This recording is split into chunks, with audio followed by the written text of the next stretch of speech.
But the other side of this, of course, is the motive. Was there a motive for someone to possibly want to kill Ray Rivera? This program is about mysteries. When possible, attempts have been made to bring additional information to the discussion of the mystery being presented. What you are about to see is presented solely for entertainment purposes and is not a news broadcast.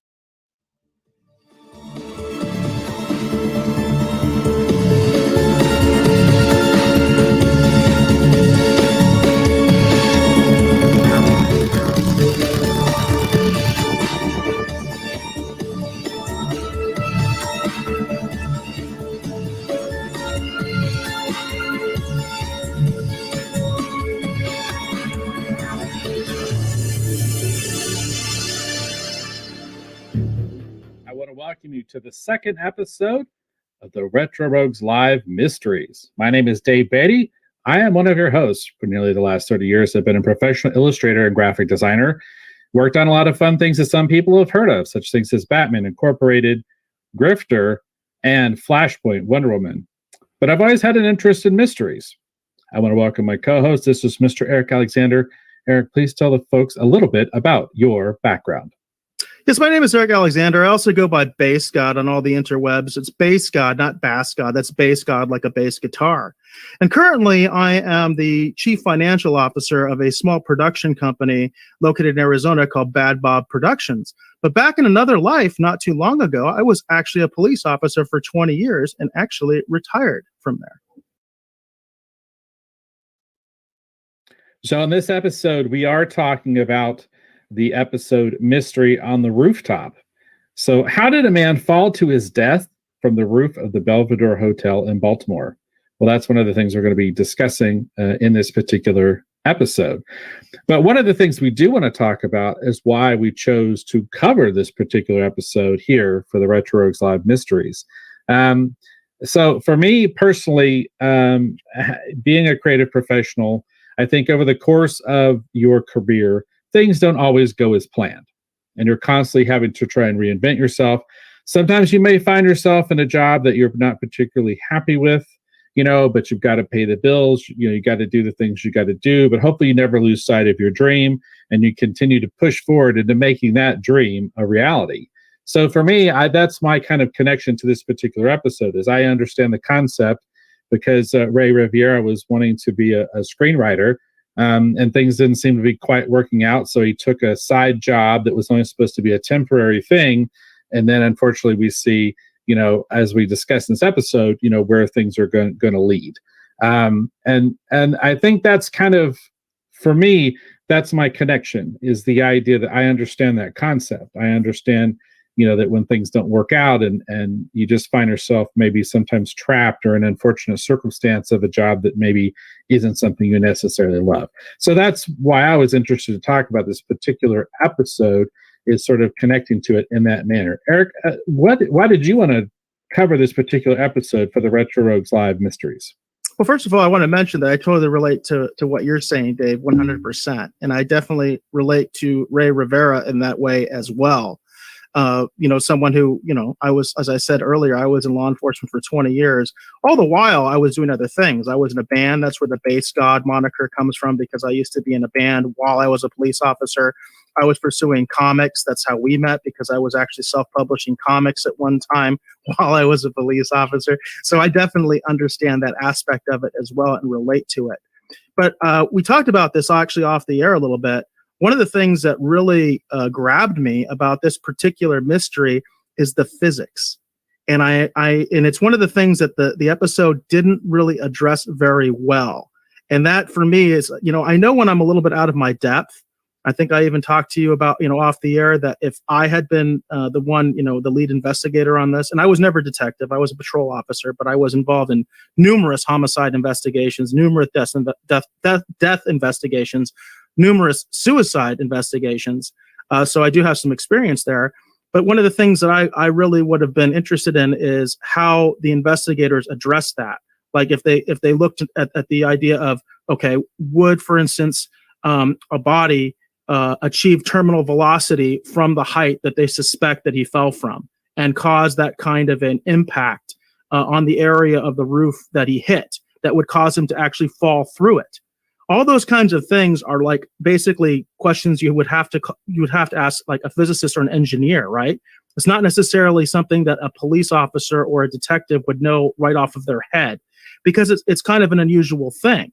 You know, you think of, when you think of somebody jumping off of a tall building, first of all, you normally think of them falling to the street, and they go splat, for lack of a better term, right? In this case, he went through a roof. And I'm really fascinated by the physics of all that. And I kind of felt like that was what the investigator that they had on the show, he was kind of fascinated by that too, as far as like the real question of how does this actually happen? You know, for him to actually pierce through the roof. You know, was the roof itself damaged in some way? Was there something structurally wrong with the roof where it would have been easier to go through it? You know, so that's one of the things that really fascinates me. And then having watched the episode for a second time in order to do our episode, one of the things that really stuck out to me was, even if this was a suicide, I feel like there's a big question as to why. Why would he have done that? What would propel him to commit suicide, especially in the manner that he did it? Leaving so many unanswered questions for his family, who clearly loved this man. And that sometimes that's a really difficult question to answer, because with suicide you never know what the mentality of the person actually is. But I don't think the sort of obvious answer, which we'll be talking about, which is definitely out there, it's one of the biggest theories out there, I don't think it really explains what was going on here. I think there's more to it.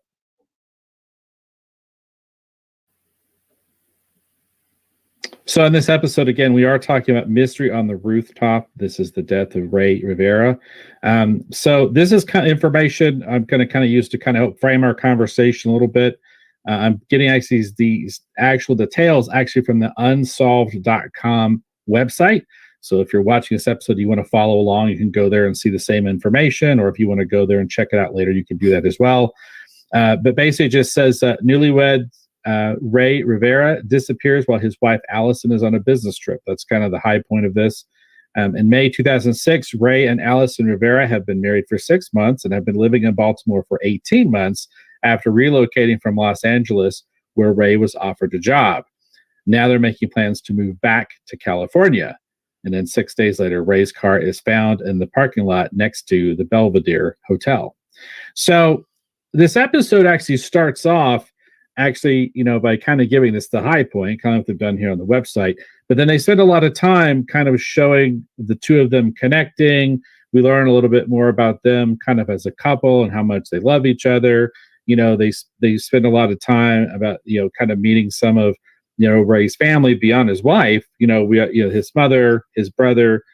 They talk about their wedding in Puerto Rico, and we get a real sense that, that obviously, he's happy and he loves his wife. And we spend a lot of time kind of setting that up. And it seems to be pretty clear. And then as the episode goes on, then there is this trip that his wife Allison takes. And then while she is gone, she goes to call him and he doesn't answer the phone. And then when she finally is able to get through, they have a work colleague, I guess, who's staying with them. I thought that was a little weird, but there's a work colleague. Guest. The house guest is I think the term that they use. They had a house guest. But they say that she's somehow a colleague of some kind, I think, to Ray. But anyhow, so she's the one who answers the phone and says he's not here and he's been gone. And basically the setup is that he gets a phone call and basically runs out and just leaves everything where it sits. And then basically at that point, that is when he has disappeared. And so his wife comes back and then she's not able to find him. And then she puts the call out for other people to help. And it turns into kind of like a missing persons thing. And no one seems to know where he is. That's kind of where this episode kind of starts off. So how did you feel about all that? I guess the only part of this I was curious about is just the house guest, the work colleague thing. Not that I'm casting dispersions on anyone, but that was the only thing I thought was kind of unusual, that his wife's gone on the business trip, the colleague is there, and then the husband is there. I don't know. What did you think about that? Well, backing up just a little bit, at the very beginning, they actually do show videotape of the actual wedding. And I think it's kind of interesting because the wedding footage, which is, actual footage from the wedding in Puerto Rico 6 months before Ray Rivera's death, obviously provides a huge contrast to what happened to him 6 months later. And it is very relevant and interesting to see, to actually see him on tape, 6 months prior, and what his state of mind seemed to be. And I think that was deliberate, and I think it's actually good information to have. So you can actually see his mannerisms. You can see the way that he's, smiling, the way he's talking. He's giving his vows to his wife. I think that's very relevant. I think that's good that they put that at the beginning of the show, so you can actually see him, as opposed to a recreation or somebody talking about him. And again, this is only 6 months before his death. The one thing that I thought was a very tough omission for this particular documentary was the fact that they did not have the house guest on camera at all. This is the last person who saw Ray Rivera alive that anybody knows of, that anybody that's come forward. No one else has come forward since that point, which is interesting. Like nobody, somebody that saw him walking on the street, somebody who saw him park the car, somebody who saw him go into the hotel. Nothing, nada. It's all on her. It's all on this house guest saying, hey, he got a call. He said something like, oh, like concerned.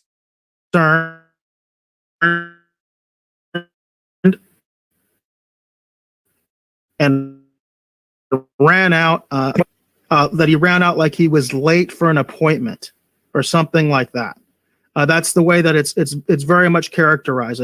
Last person who saw him was the house guest. He got a call, and he just ran out the door in his flip-flops, no less, as if he had heard something very urgent on the phone. And that is a very key part of this mystery and what makes it so mysterious. And again, I think one of the things that's really tough is we never get to see her on camera. We don't get to see her demeanor. We don't get to see her say how she felt, with him running out the door like that. If there was any concern at that time, or if it just simply came later, we don't get anything like that. So I think that's one of the glaring omissions from this particular documentary that I would like to have had, is I would like to have had her on camera talking about those last moments of being the last person to see Ray Rivera alive. And it is telling too, because his wife does tell this story that prior to these events, that there was an evening where they hear a sound or something, and he seemed kind of scared and concerned, and he runs out to deal with it. And she talks about how prior to this, that he never really seemed, to ever really be afraid of anything. He's a very big guy, and he's about 6'5" and 260 pounds. So you have to wonder what would scare a 6'5", very fit, 265-pound male. Yeah. So continuing on, it just says in the evening of May 16, 2006, Allison Rivera is out of town on a business trip when she tries to call Ray, but he doesn't answer. At 9:30 p.m., Allison's phones her coworker, Claudia. This is, I guess, the house guest. I guess it's her coworker, my bad, who is staying at the couple's home. Claudia tells her that at 6 p.m., she heard Ray answer a phone call, respond, oh, then rush out the house. At 5 a.m. the next morning, Claudia calls Allison to say Ray is still not home. Knowing this is out of character for him, Allison immediately drives back to Baltimore, calling hospitals, police, friends, and family looking for Ray, and she files a missing person report with the police. Family and friends fly in to aid in the search, which doesn't turn up a single clue or witness. 6 days later, Ray's SUV is found in a parking lot next to the Belvedere Hotel in downtown Baltimore. The parking ticket shows it has been there since the 16th. Now, that's kind of a clue, too, is that this parking ticket kind of does set up kind of like a time frame or a timeline between the phone call and this, that we kind of have a sense of a little bit of what's going on. I think two key points on this particular area that I wanted to bring up and address that I found interesting, or that I questioned a little bit. First of all, as you mentioned, it was near the Hotel Belvedere, which was ultimately where he was found, but it was also very close to where he worked. And I did have some question in my mind of why it took them 6 days to look around the area where he worked. That seems like that would be an obvious place to go to, right away. Now, granted, at that point, my understanding is they did not know where that call came from, but still, it just seems like that would be a place to look, right? If you're looking for someone, you're concerned about where they might be, you're going to go to their normal hangout places, right? Including their work, I would think. And that particular parking lot was very close to where he worked. So it wasn't like, they even mentioned, it wasn't like, it didn't seem out of character that he would park in that area, yet it took them quite a while to figure that out, which I thought was kind of weird. But they did say that the attendant confirmed that, as you mentioned, the vehicle was parked that night. The big mystery there, though, is who actually parked it. Do we know for sure that Ray was the one who parked that vehicle or not? There's no one to testify to that. Yeah, and it's a weird set of circumstances. But again, this is the source of the mystery, although the mystery is about to deepen. It says on the 24th, 3 of Ray's co-workers from Stansberry and Associates, the publishing company where he works, decided to search for clues in a parking lot structure adjacent to the Belvedere. From the 15th floor of the parking structure, they looked down on the roof of a lower annex of the Belvedere and see 2 large flip-flops, a cell phone, and glasses. Next to these items is a hole in the roof about 40 inches in diameter. Overcome by a sense of dread, they call the police. When the hotel concierge, Gary Shivers, opens the door to the conference room that is under the hole, they discover Ray's severely decomposed body. So, and this is part of where, quote unquote, the plot thickens or the mystery deepens, because one of the things that they bring up in this, in the show, is the fact that where the hole is, where they find his body, in relation to these very, kind of theoretically, if he was going to make this running leap, right, that it doesn't really kind of make sense, like where the hole is in relation to where he can easily access, this rooftop in order to make this, jump to his death, if it was in fact a suicide. And I know, Eric, you said it's 45 feet away from what you might consider the primary roof. Now, the roof is kind of U-shaped, so there is more to the roof, and there are more theoretical places he could have jumped. They're kind of looking at the straight angle, if it was the straight shot, and supposedly if he'd been running, that would have been about 45 feet away from that point, the clearest point where he could just hurl himself off. And of course, that to me seems really weird. And I know that I did see that the actual one of the producers of the Netflix Unsolved Mysteries show was asked specifically, which of all these mysteries, and I think they talked about all 12, so from volume 1 and volume 2, which one of these really kind of got to you a little bit? And my understanding was the response was it was this episode, because once they went on the roof and just sort of looked down and were told where the hole was and everything, they're just like, no friggin' way. You know what I mean? That was kind of the attitude of, and that's again, that was one of the things that I found so compelling. And, it would be interesting to actually go on the roof, although I do have issues with heights myself, to go on the roof and actually see for yourself. But everything that I've heard from everybody is that it just seems remarkable. Now there are some other scenarios, right? There's the ledge, which would create a different angle and a different distance, because the ledges are in a different place than than the main roof, if you will. And then, of course, there's also the idea that he actually jumped from the parking structure, which is where the employees, his coworkers, had found him. They were looking from the parking structure. That's how they found the hole, because they were just looking around in the area. And I do think it's interesting that it was coworkers that also found the hole. But I think that's kind of relevant, especially for some of the bigger conspiracy theories out there. It was his coworkers that actually found it. But they totally just kind of discounted the idea that he had jumped off of the parking garage, because the parking garage was only about 20 feet above the roof.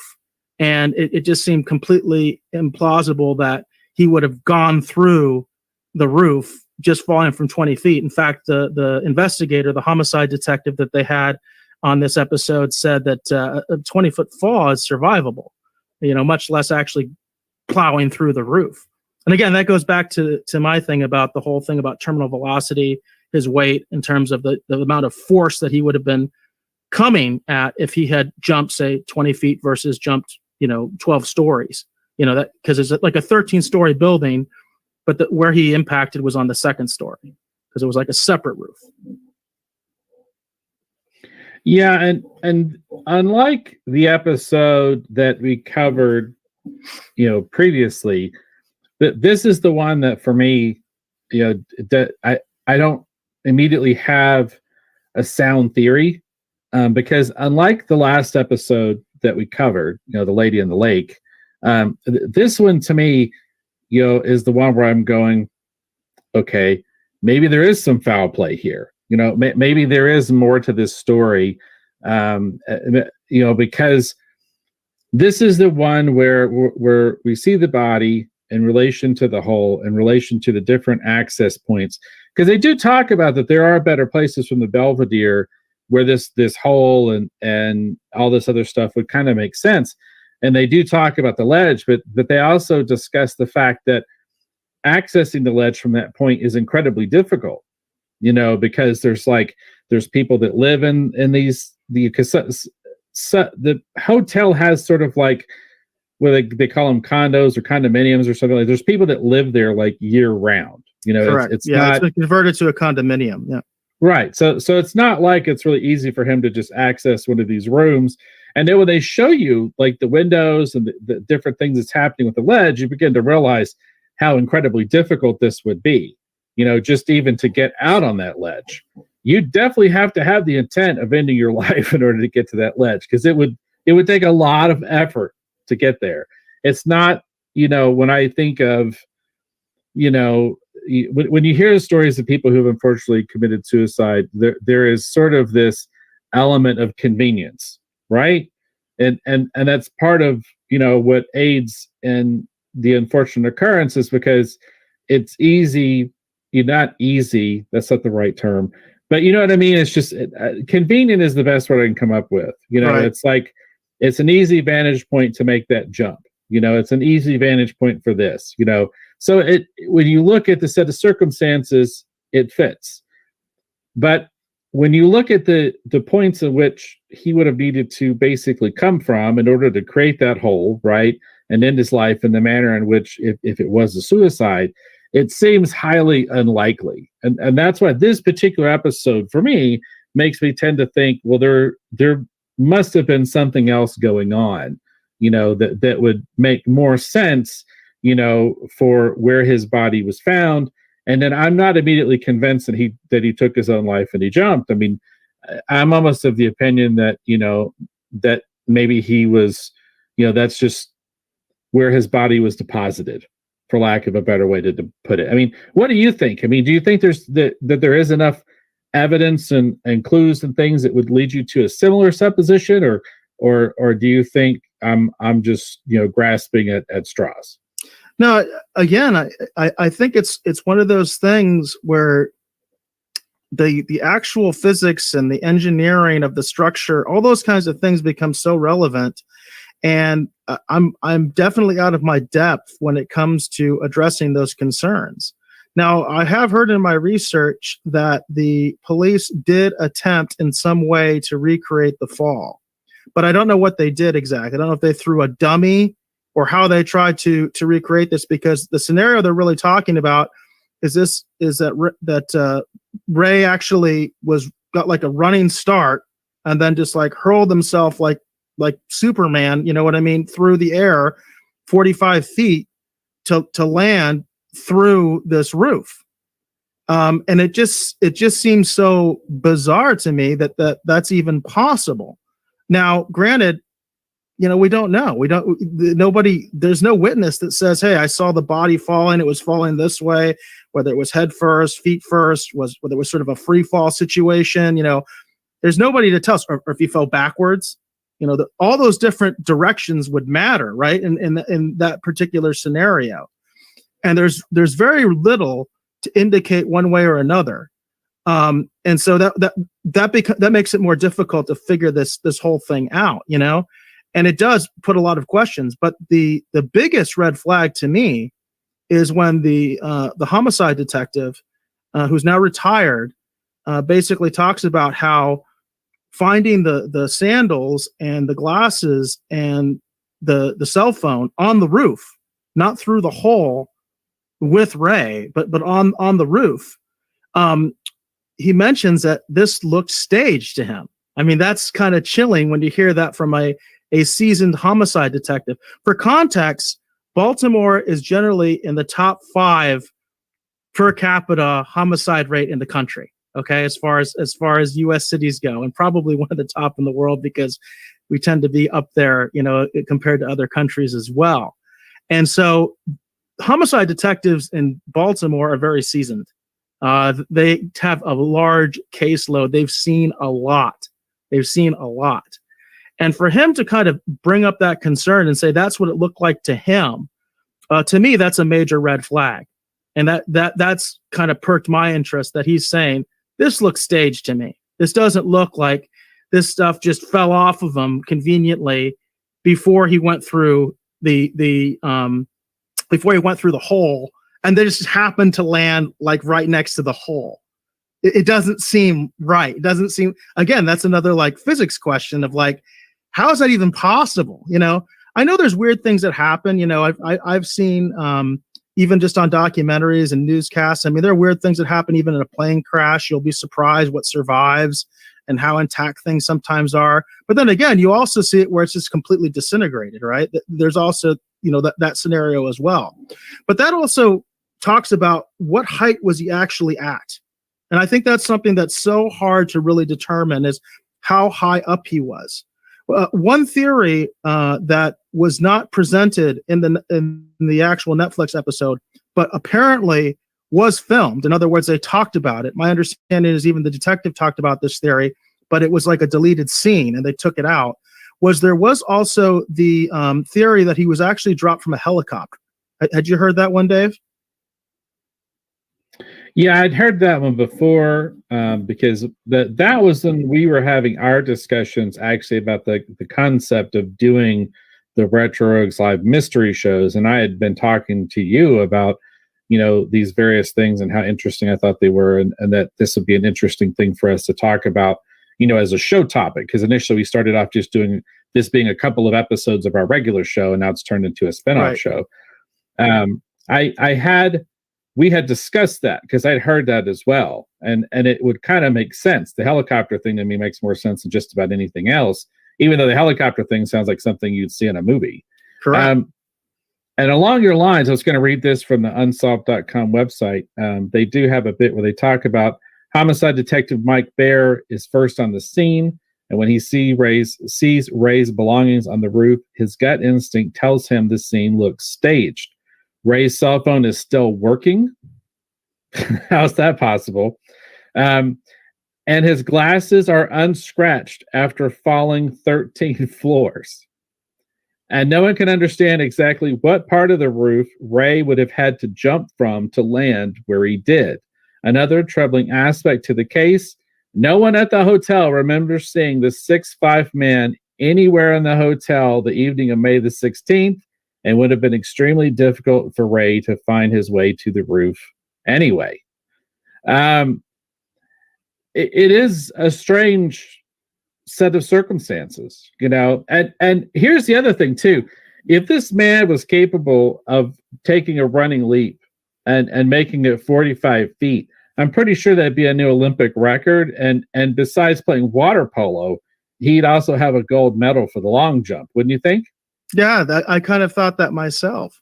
And remember, he was in flip-flops. That's also very relevant. You would think if somebody was trying to hurl themselves as far as possible, if they were doing that, just jumping off the roof and, for lack of a better term, trying to play Superman in the last moments of their life, you would think he would take the sandals off, right? And then he would run in his bare feet across the roof and hurl himself, because certainly he could run faster, I would assume, in bare feet than with flip-flops. I know that's the case with me. I think that's the case with most people. I think it's the case with every person, is you could run faster in bare feet, assuming the terrain is flat, than you could in flip-flops. And this is a roof. We're not talking about like the middle of the desert with a bunch of jagged rocks or something like that. So it seems to me that would be, for lack of a better term, the logical thing to do. Now, I understand if someone is suicidal, they may not be thinking logically, but this is sort of an athletic feat. And it does seem like it would be highly improbable that he would be able to get that kind of distance running in flip-flops. And then apparently the flip-flops must have been on his feet almost the entire time because they fell so close to where the hole was. And that's another crazy feat of physics, that's difficult to understand.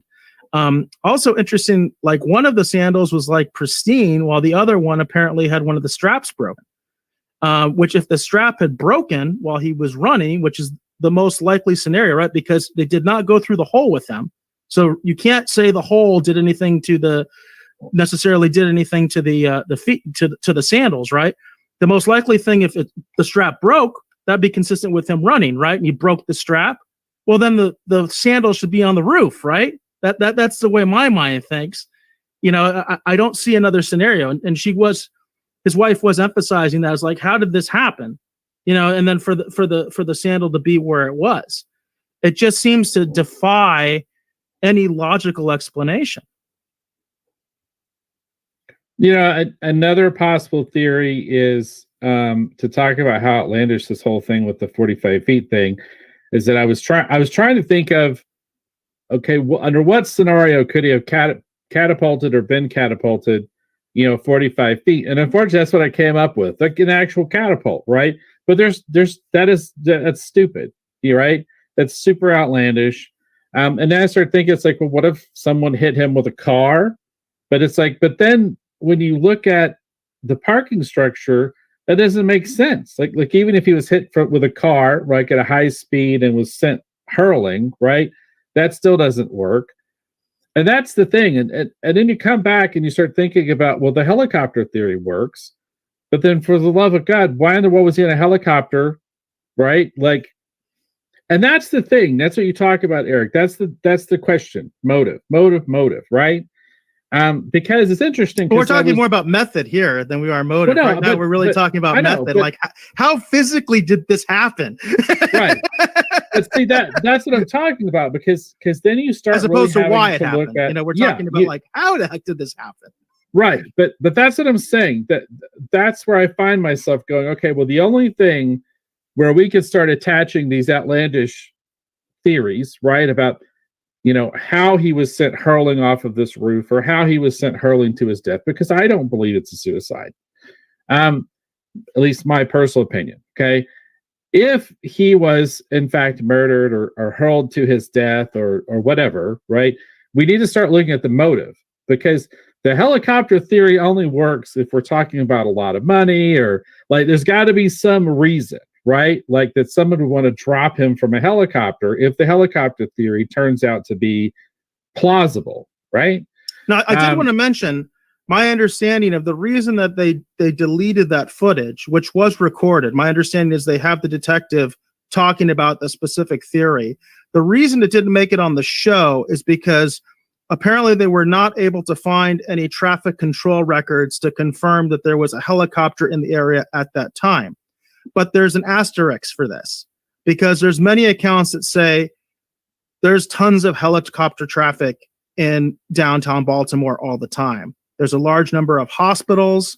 There's all sorts of other reasons. The police department, I understand, has an air unit, those kinds of things. So it's not uncommon to hear helicopters. And so people wouldn't notice it. Is what it comes down to, is because helicopter traffic is so common in that area, people wouldn't necessarily notice the fact that there was a helicopter around this time. It's just part of the normal. It's just part of the normal sounds of the city at night. Well, and along those lines, again from Unsolved.com, it says Allison believes Ray was murdered and wonders if his death is somehow connected to his work writing financial newsletters for Stransberry and Associates. It's interesting because they talk about him working for a publishing company. In the episode, they definitely talk about the fact that he is working in the financial sector. Okay, and that is important to remember. So he is writing financial newsletters for Stransberry and Associates. The Rebound report provided financial advice to subscribers who paid upwards of $1,000 for each newsletter. In years past, the company had been cited by the Securities and Exchange Commission for producing false leads. The call Ray received around 6 p.m. on May 16th was from those offices. Yet, no one came forward to admit that they had made the call. So there does appear to be some kind of a connection to his job and at least that phone call, if not necessarily his death. And that's the thing that's really important in this case, in this mystery, is the idea that, you know, for him to have been in a helicopter and hurled to his death, right, that means someone had to have the resources to afford a helicopter, right? It sounds like a James Bond level death, right? Like they put him in a helicopter and they push him out, right? So while it sounds outlandish, depending upon, you know, the circumstances for the reason of why someone would want him murdered or why someone would want him dead, right? The fact that he is working in the financial sector does at least begin to point us in a direction that would seem to at least make the helicopter theory a little bit more plausible. Would you agree?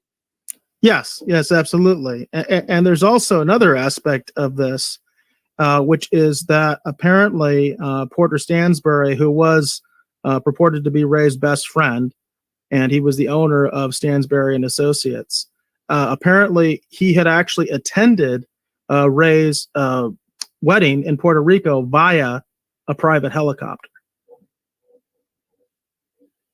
Well, that's interesting because I don't think they really talk about that in the episode. No, that's something that I came up with in my research. Wow. Well, there you go. That's interesting. You know, because I was in the process over this last weekend of rewatching. I'm a Michael Mann fan, the filmmaker who did, Heat, Collateral. One of his other movies that he made that doesn't get as much love or discussion is The Informant. And in The Informant, Russell Crowe plays a former tobacco executive who basically decides to kind of blow the whistle on the science portion that smoking can lead to cancer. And that it sort of drops the bombshell that maybe the smoking companies knew all along. And again, it's important to remember this is a movie. The only point I'm making about this is in that movie, right, which is somewhat loosely based on events or whatever, one of the things that happens is that when they begin trying to intimidate Russell Crowe's character, right, they're trying to intimidate him in order to prevent him from speaking out. One of the events that happens, which I found oddly interesting because we were discussing this and I had rewatched this episode for this show, is there is a scene where in the process of intimidating them, you know, someone's basically, you know, on the land of his house. They're near his house. He runs out with the baseball bat and he's concerned and afraid for his, it just sounds like the same exact scenario that his wife described, right? You know, and he's not telling his family everything that's going on, but they know something's going on, you know, and it's interesting because it's the same thing. We're talking about money, a lot of money, right? And I was just thinking about how Hollywood, you know, his death unfortunately is at the end of the day, because it is unfortunate that he died, right? But I am honestly of the opinion that I don't immediately believe that, you know, Ray Rivera, that he committed suicide, because I just don't understand. As a superhero fan, okay, number one, as someone who's drawn a lot of superheroic action over the course of his career, now I haven't drawn Superman doing anything, but I have drawn Superboy doing a lot of stuff. You know, I've drawn a lot of characters flying at high rates of speed. I've drawn a lot of characters falling from incredible heights and surviving. Like a lot of these crazy, so I know how outlandish this theory is that somehow he propelled himself 45 feet out, right? Like there's no way. So when I think about these, you know, and I put together my own opinion, again, this is my own opinion, this is my own theory. I know they filmed it for the show. They decided to discard it. I kind of buy into the helicopter thing. But the only thing is that we don't really have beyond connection to the fact that the phone call that he received that made him rush out of his house came from the offices of where he worked. We don't really have any sort of, at least as far as the show is concerned, we don't have that immediate smoking gun, right? That obvious thing that's like, oh, okay, well, he was about to blow the whistle on this, or he knew about that, or, there's nothing that kind of follows that immediately goes, oh, that might have been it. But unfortunately for me, the only thing that kind of makes sense, as outlandish as it sounds, even more than the 45-foot propelling himself in flip-flops theory, I think the helicopter thing is the most plausible thing to me. Yeah, it really, it's one of the few things where you can, at least in my mind, I can grasp the physics, where it seems like, okay, if he was falling from that kind of height, then maybe he would be going fast enough to go right through that roof. But that assumes that he did actually go through that roof, and that is, in fact, how he died, as opposed to falling from somewhere else and then being placed there, right? That's I think, one of the other theories that's out there, as far as, it's his injuries were severe. They were absolutely severe. In fact, I have what is purported to be a copy of the autopsy report that I found from a Reddit thread. And his injuries were absolutely severe, to the point that it's like, of course, it seems like he fell, from a great length, because it's like every part of his body practically was impacted in some way. Except, actually, one of the things that's interesting is he didn't have any breaks on his left leg, and he didn't have any breaks in his arms, which I find very interesting, because there's basically four ways you can fall, right? If you think about it, you could be falling, you can propel yourself and you fall forward, right? And if you're falling forward, that doesn't necessarily account for whether you're falling feet first, head first, or if you're kind of doing a free fall, right? And then the other scenario would be you fall backwards, right? That's another scenario, okay? You would assume if somebody falls head first into something, into a roof or something like that, and they're conscious, their instinct is going to be to put their hands out like a diver does, right? That their hands are going to be out in some way, shape, or form, which would mean their hands would impact the surface first and break like powder, probably, right? Well, there's no breaks on his arm. Yet he has severe damage to his head. So it's kind of interesting. So you kind of like, well, that doesn't seem to make sense. Wouldn't he if he was going head first, then wouldn't he put his hands out, whether he was trying to kill himself or not? Just instinctively, wouldn't he put his hands out, and wouldn't his arms be just completely crushed from not only the impact, but also going through the roof? Because that's the scenario we're talking about, as he went through the roof. The other scenario, of course, would be that he went feet first, right? That's another scenario, is that he went feet first. But if he went feet first, how is it that only one leg is broken? That seems really bizarre to me, that if he went feet first, that he would only have one leg broken. So the other scenario that I could think of is, what if he was unconscious when he fell? If he was unconscious when he fell, he wouldn't necessarily be putting his arms out. In fact, the momentum would probably keep his arms at his side, right? So he wouldn't be putting them out to instinctively to kind of either dive, simulate a dive, or to just kind of protect himself instinctively, as a person, I think, would. Even if they are suicidal, I think they would put their hands out, But if he was somehow prone and he's falling head first, I think that's a much more plausible scenario.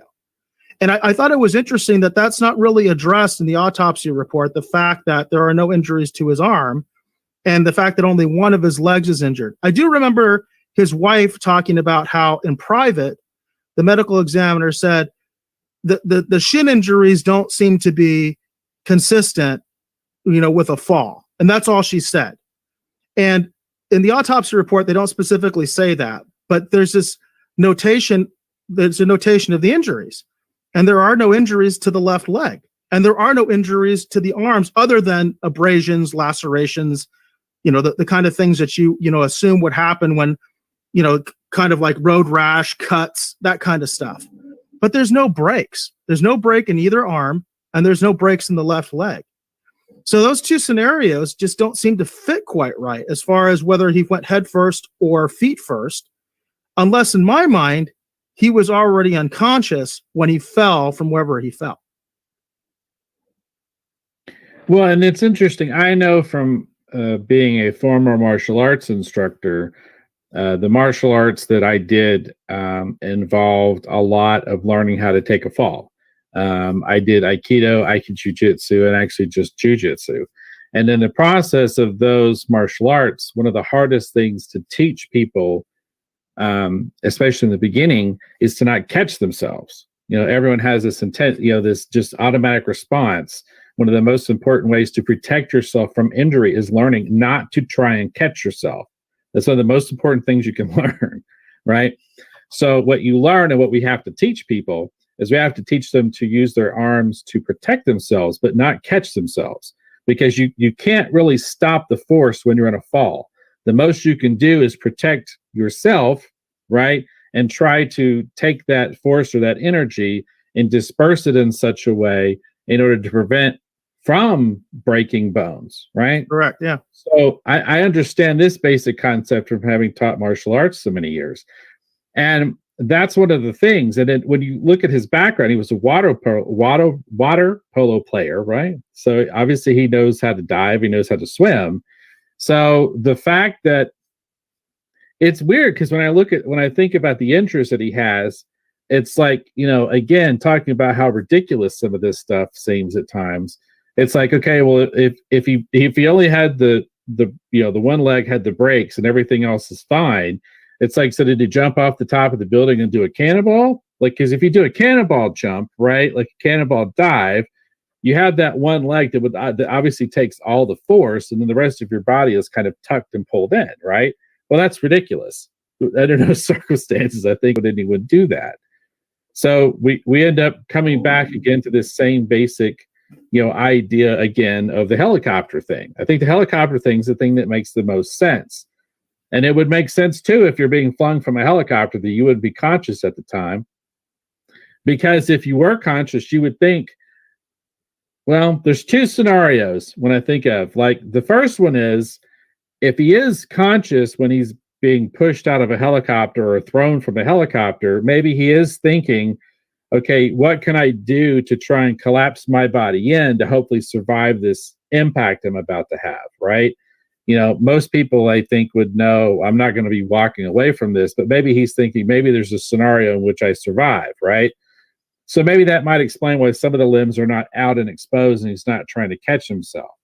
But the most logical one, having heard about how drunk drivers typically don't have any injuries in these really horrific car wrecks when they occur, is because they're so inebriated that they're able to do naturally what we have a hard time teaching people to do in the martial arts, and that's not tense up. That's another big thing too. You don't need to tense up. You need to be kind of, we used to sometimes say, you got to be kind of loosey-goosey, right? Like you have to not be afraid of the fall, essentially. And when you're inebriated, when drunk drivers get in these horrible wrecks and they walk away unscathed and other people unfortunately lose their lives, it's because they're so drunk that their body, that they don't really react, and they're not tense. They're incapable of it, right? So it, to me, kind of follows more logical sense what you're saying, Eric, that maybe he wasn't conscious, because if he wasn't conscious, it would make sense why he's not trying to catch himself. It makes sense why he's not tensing. It makes sense that there aren't more broken bones, is because he's not even aware really of what's happening. So to me, the idea that he's unconscious, tends to make a little bit more sense, possibly even that he was already dead. Right. Yeah. So, and because of the severity of the injuries, I don't think you can discount that. The medical examiner did believe that he died as the result of a fall. That is in the medical examiner's report. That's how they think that he died. That he fell from a very great height, and that was the cause of the injuries. They didn't list any other possible cause of the injuries. But if you look at the report, again, the injuries are really severe. I mean, basically his skull is crushed, his chest is crushed, His pelvis is crushed. His torso and his head are just a complete mess. Yet again, the wounds on his arms and one of his legs are essentially superficial. There's scrapes. There's scrapes and cuts. And then one leg is broken. The tibia and the fibia were both broken, but not the femur, which is also kind of interesting. So it just doesn't seem to fit. It doesn't seem to quite fit. It's like these puzzle pieces, and it just doesn't seem to quite fit the scenario that you're being given, as far as what the narrative is, especially as far as, just him simply throwing himself off of the roof of the Hotel Belvedere. It just doesn't seem to quite work. And I think that there are a lot of unanswered questions there that make you really wonder, how exactly did this happen? Now, when it comes to the how, again, because if we're talking about falling from a great height, all sorts of weird things might happen. Like I said, I've seen bizarre accounts of people, dying in airplane crashes, and people survive. There's people that have actually survived plane crashes. There's people that have survived jumping out of an airplane, skydiving, and things like that. As bizarre as it sounds, even though the chute didn't open. There's crazy stories like that out there, and weird things do happen. But the other side of this, of course, is the motive. Was there a motive for someone to possibly want to kill Ray Rivera? And getting back to something you were talking about earlier, is this sort of how the whole scenario seems to play out in a lot of ways like a Hollywood script. And one of the things that I think is really relevant is the note, the mysterious note that his wife found after the fact that was in his office. And one of the things that I was able to come up with is that on one of these Reddit threads, somebody tried to piece together the note the best they could from all the various sources, including the actual show, because there are parts of the note that you can read as the show is going on and are clear. But apparently there is no pristine copy of the note that's available to the public. Okay, so that they had to piece this together. And it's really kind of interesting. So I have this that was pieced together by this Reddit user, and it seems pretty accurate. And what he did is he pieces it together the best he can. And he basically has notations where he couldn't make out something. He has notations where there's he believes water damage, all these different things. And he specifically references numerous movies that he liked. And obviously this is someone who was an aspiring screenwriter. He had, tried to be a professional screenwriter in Hollywood, and then decided to leave and go to Baltimore because basically his best friend gave him a job there. And I want to just list some of these movies that are referenced. So it says, in the context of the letter, it says, I'd like to briefly mention some movies, books, and music I found very inspired and compelling. I'd like to meet any of you who help contribute to these works. The Matrix 1, 2, and 3. The Family Man. National Treasure. The Da Vinci Code. Eyes Wide Shut. Confessions on a Dance Floor. Demon Days. 10, ? Meaning that the writer couldn't figure out what that was supposed to say. Someone's Emperor's ? Tales. November Rain. Horse Home by November. Meet Joe Black. Minority Report. Star Wars 1 through 3. Lord of the Rings 1 through 3. Fight Club. 7. The Game. And Payback. And then he also notes, and specifically, let me say that I expect M. Night Shyamalan, I always pronounce his name incorrectly, to continue coming up with great ideas and great movies. I certainly enjoyed his movies. The Sixth Sense, The Village, The Others, Signs, unforgettable. Now, one of the theories out there specifically focuses on one of these movies, and it's called The Game. Have you ever seen that movie, Dave? Yeah, I have seen that movie quite some years ago, and I think if he's referencing M. Night Shyamalan, wouldn't it be Unbreakable? Uh, Not he has, yeah, I think he must have spelled it wrong because it says unforgettable, yeah. and he's got a question mark there, Yeah, like okay. maybe he Okay. actually spelled it wrong or something like that. There are all sorts of theories on this note. Okay. To some people, this note is like the basically the musings of a madman, just like this stream of consciousness, no real coherent thought, right? There's that scenario, which of course leads into the suicide scenario that this person was suffering from paranoid delusions and was greatly troubled, and that fits into the suicide scenario. This actual letter apparently was sent to the FBI, and I was able to find what purports to be the actual FBI report, highly redacted. And it does indicate that the FBI did analyze this note and essentially came to the conclusion that the person who wrote this was under some sort of mental duress. That's basically the conclusion that they came to.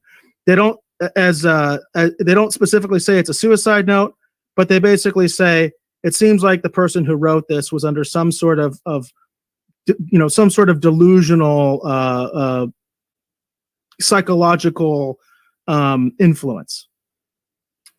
The thing that's interesting is looking at what other people reading this, and also you can look on the comments of what I have up right now, the Reddit thread. It's interesting to see people's different takes on this, because a lot of the writers who are looking at this, people who purport to be writers themselves, say, I write notes like that all the time. This is something that I will do to get little plot threads and like little dialogue things, and it doesn't really make sense to anybody but me, because that's just the way that I write. And his wife mentioned that he had journals full of stuff like this, where he basically just had like little lines of dialogue. It wouldn't make sense to anybody else because it was just different ideas that he had jotted down because he was an aspiring screenwriter. So that's also one scenario, is that that's all this was.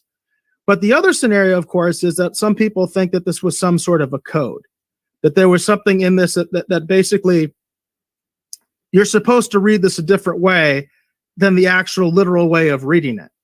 And of course, it would be impossible to decipher that code without, an actual copy, word for word of the note, which might actually explain some of the intentional misspellings, if those are intentional misspellings, as opposed to him having a psychotic break and he's just misspelling everything because he's just out of his mind, So there's all sorts of different theories about this note.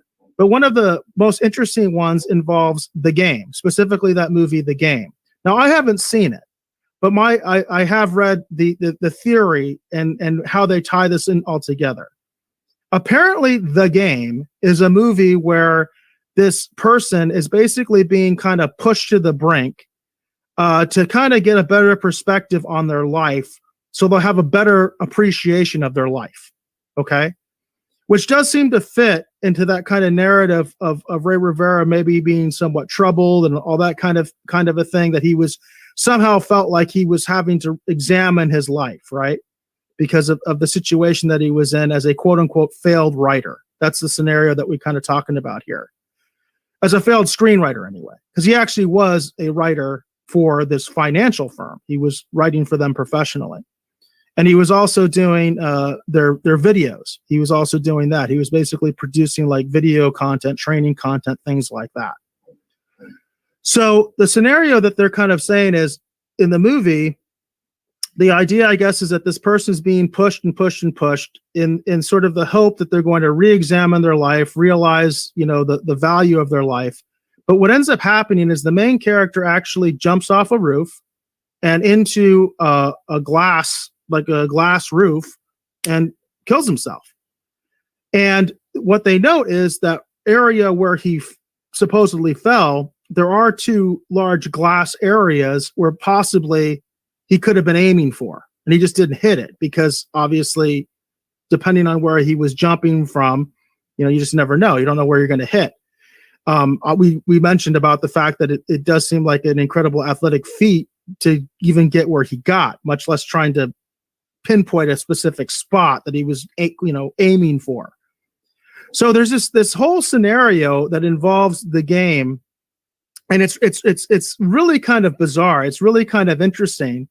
But what it also gets into is there's this really kind of interesting angle to all this that his wife brought up as well, that there seems to be like Masonic there seems to be Masonic messaging in this note. And there seems to be quite a bit of evidence that Ray Rivera was in some way obsessed or very interested in the Freemasons. Apparently, on the day that he died, he'd actually bought a book called Freemasonry for Dummies. And that was on the day that he died. So it brings in this entire other element of some sort of bizarre ritual, perhaps that he was involved with, to some sort of secret society. And it becomes it's just incredibly crazy conspiratorial theory about what might have been going on. And it's really interesting because it really gets into the fact was, it even goes so far as to say, was he possibly being messed with? Were they kind of trying to make him buy in to whatever it is that they were selling, because he was so interested in secret societies and he was susceptible to all that? And was this actually like a tragic accident? And they realized afterwards, oh my God, he's dead, because we kept pushing him in this direction about what was going on.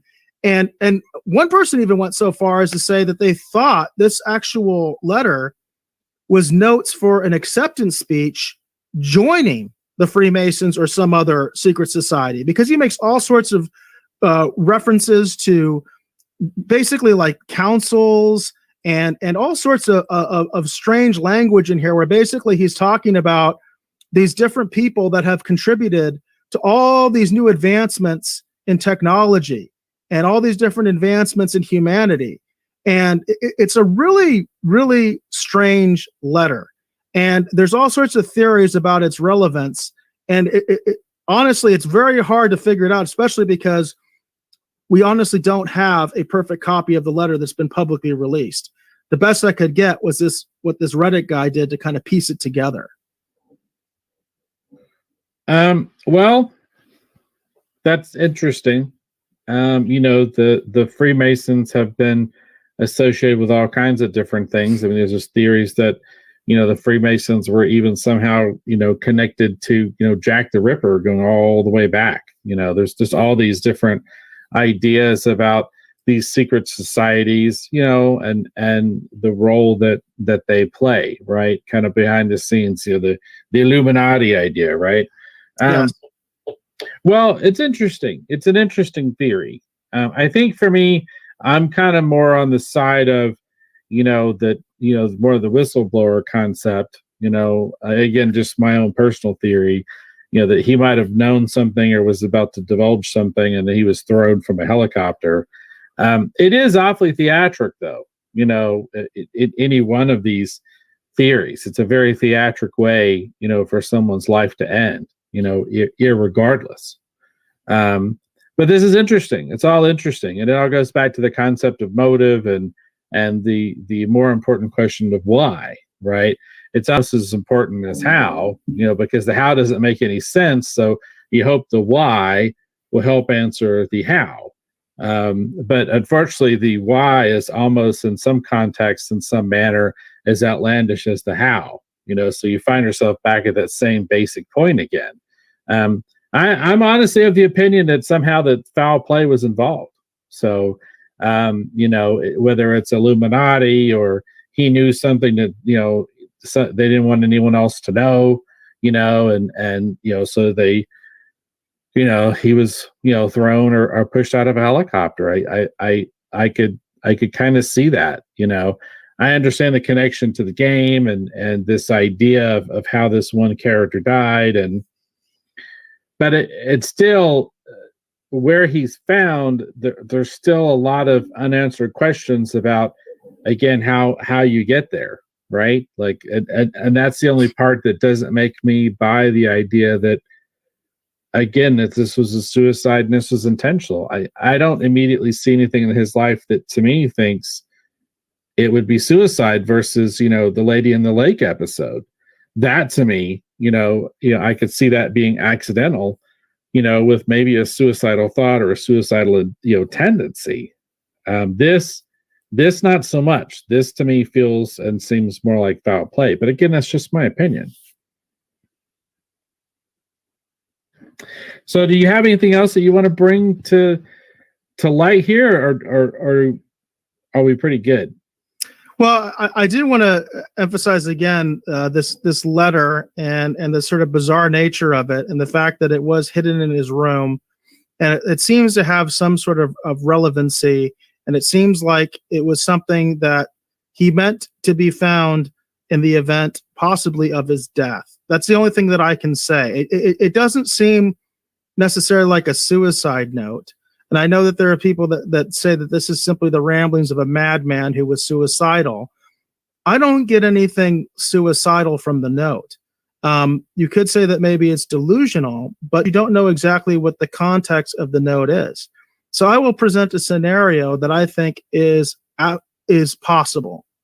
And if he was being initiated into some sort of secret society, we don't know what that initiation would entail.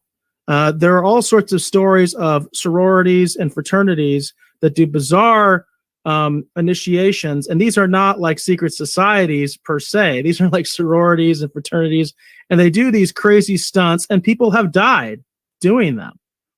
And the one scenario that kind of sticks out in my mind is that perhaps he was involved in some sort of initiation. That's why he felt he had to go like right then and there, because he never knew when he was going to get the call. And it could have actually been a tragic accident, that he was doing something absolutely bizarre to be initiated into this group, and it resulted in his death. And the other participants involved were suddenly like, oh crap moment, and figured that they had to do something to cover up what had happened. Because especially if it was some sort of a secret ritual, they couldn't reveal the details of what had actually happened. So that's just one scenario that I'm going to throw out there. And conspiracies, I think, are something that we're going to be coming back to on this show quite often. So I'm just going to throw that one out there. Well, that's definitely a theory I hadn't thought of, and it would kind of fit the unusual nature of the details and the information that we do have. So I'll read this last little bit here from unsolved.com. It just says the medical examiner has declared the cause of Ray's death as unexplained because there are too many unanswered questions. Therefore, the case must remain open with the Baltimore Police Department. Allison Rivera still holds out hope that someone will come forward with a clue or a lead to the mysterious death of her husband. I want to thank you for watching, or hopefully listening to this episode of the Retro Rogues Live Mysteries.